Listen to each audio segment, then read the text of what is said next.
Pessoal do Torcida Tricolor, estamos começando mais um 12 minutos para falar hoje de um tema muito importante, que são os rótulos e como eles podem ser danosos e como eles podem prejudicar o time, a agremiação, o discurso, enfim, as pessoas, as análises que a gente faz de qualquer coisa. Rótulos são muito perigosos, uma coisa que a gente combate demais aqui no canal e que muitas vezes acaba trazendo muito hate, né? Muita gente que não gosta do que a gente faz tem a ver com isso, porque normalmente estamos na contramão, né, de todo mundo. E aí falam, você está contra o torcedor?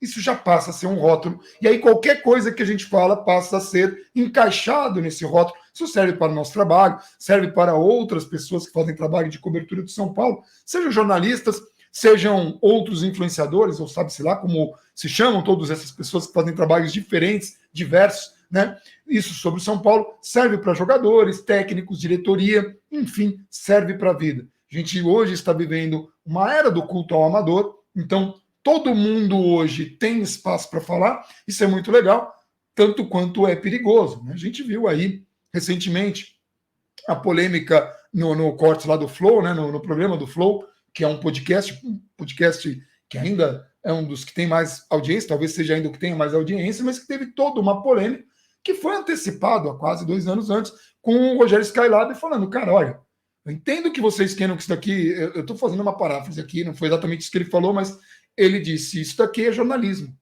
Ah, não pode ser, né? Foi o Flow e o Monarca, isso aqui não pode ser uma mesa de bar. Não, passa a ser jornalismo porque tem muita gente assistindo e o tipo de emissão ali, né, ganha esse contorno e as pessoas entendem assim. Então, isso vale para todo mundo hoje que cobre São Paulo. Esse é um aspecto que vale a pena a gente tratar aqui. Então, quero só fazer um desabafo, tá? Dependendo de como você fizer esse desabafo, pela quantidade de pessoas que você fizer, ele pode ganhar esse contorno. Mesmo que você diga, não entendo tanto assim de futebol.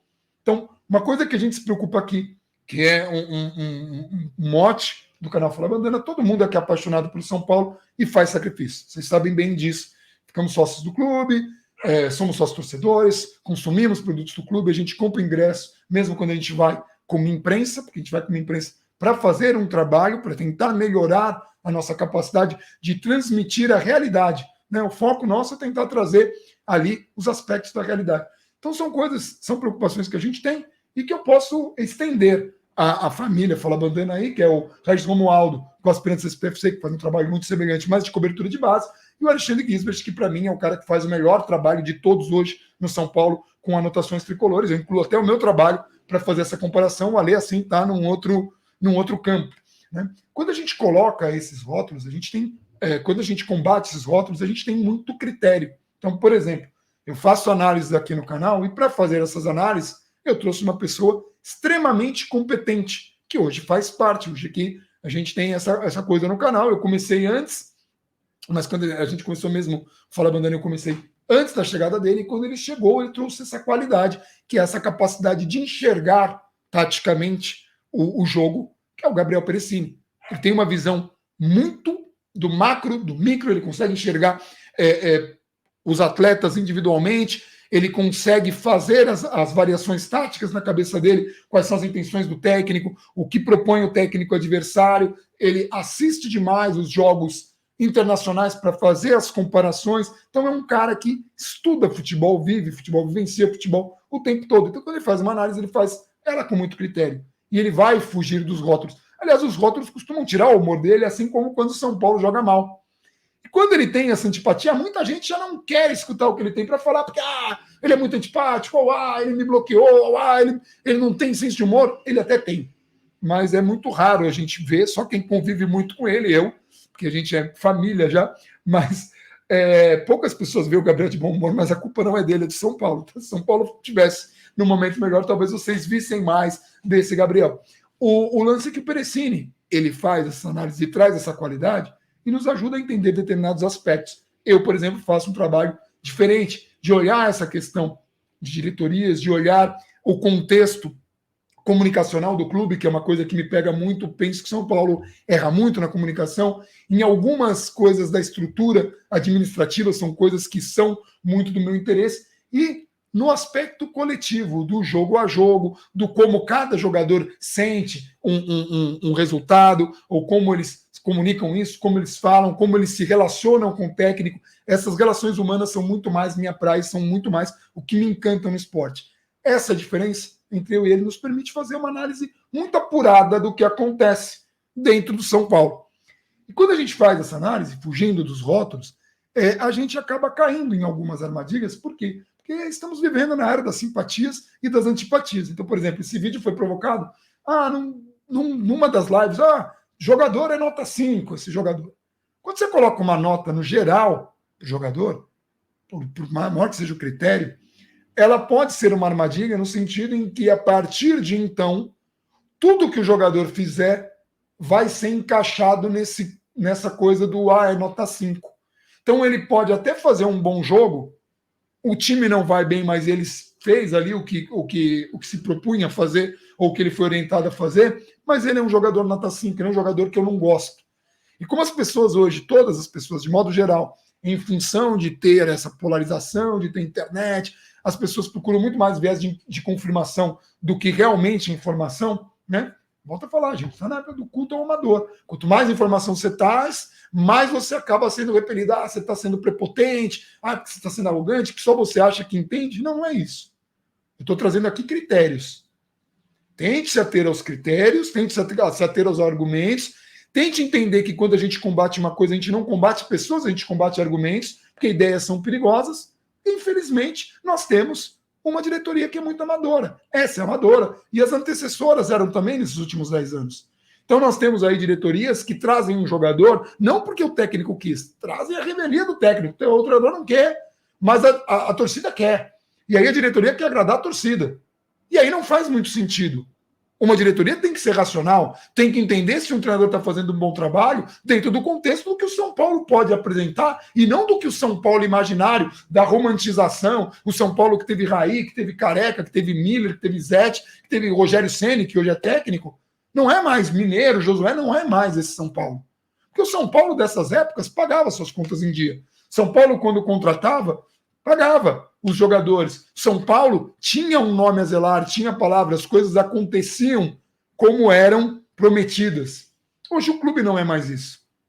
As diretorias do passado, elas tinham um pioneirismo, né? Não, a gente tem que fazer, vamos experimentar, vamos fazer o estádio quando ninguém teve uma ideia de fazer um estádio tão grande. Vamos fazer. Nossa, mas é difícil. Vamos fazer. A Lei Pelé, entendemos primeiro, São Paulo tinha muita competência. A construção de Cotia, que salva a gente em muitas situações. Hoje não é mais esse São Paulo. Lá de cima. Isso vai afetar lá embaixo. E esse contexto ele precisa existir. Então, a gente pega e coloca rótulo em jogadores da base. Mas não pode criticar, o jogador é mimado. Não, não é isso. Você pode criticar. Você tem direito a ter opinião. Você pode falar, não gosto do jogador. Tranquilo. Direito seu. Não gosto desse perfil de jogador. É um jogador que não sente o jogo. Tranquilo também. Normal. Agora dizer assim, não gosto desse jogador, não acerta um cruzamento, não ganha uma dividida, não faz uma defesa. Aí, normalmente, quando esses argumentos são generalizados, normalmente eles não se atêm à realidade. E aí você vai pegar números, ou vai pegar mesmo o aspecto do jogo, e não foi aquilo. Fulano lá não ganhou uma dividida. Aí você vai ver, mas o cara tem divididas, tem números, tem lances, esse é lance isolado, joga um jogo em 40. Percebe? As pessoas pegam esses argumentos para se encaixar nos rótulos e jogam. E qual é o peso disso? O peso disso é que daí a diretoria, querendo responder esses anseios, se desfaz de jogador pagando salário. E o pior, sempre com aquele discurso, não, nós estamos procurando um elenco, olha o amadorismo, estamos procurando agora um elenco vencedor. Tá. Aí você está negociando com São Paulo. Você não quer um jogador meu? Não, porque eu não quero um jogador perdedor. Não, mas ele não é perdedor. Você acabou de falar que era. E aí o São Paulo sempre negocia os jogadores que compra por preços altos a preço de banana. Por quê? Porque o clube massacra. Não oferece, as diretorias não oferecem um ambiente tranquilo para que se faça o trabalho. A gente coloca um rótulo lá no jogador, um apelidinho qualquer, e aí quer se desfazer do jogador a qualquer custo. E o resultado é que a gente paga salário de um monte de atletas por aí que acabam ganhando títulos em outros lugares. Não que todos sejam bons, não é isso. Mas a gente tem que entender o contexto. tem o carregador de piano, tem o jogador que é mais invisível, tem o jogador que é mais popular. Quando o jogador tem uma simpatia, então, esse pode falhar à vontade. Não tem nenhum problema. Se é o zagueiro X lá, que falhou em 2, 3 lances, ninguém liga. Se é o zagueiro Y, é o pior zagueiro do mundo. E aí essa polarização, porque isso dá like, isso dá atenção. O maior vexame da história. Quantos vídeos tem o maior vexame da história? Quantos maiores vexames da história a gente teve nesses últimos anos com técnicos diferentes e com elencos diferentes? Será que não é o problema, não é mais para cima no São Paulo? Que é o que quase nunca muda?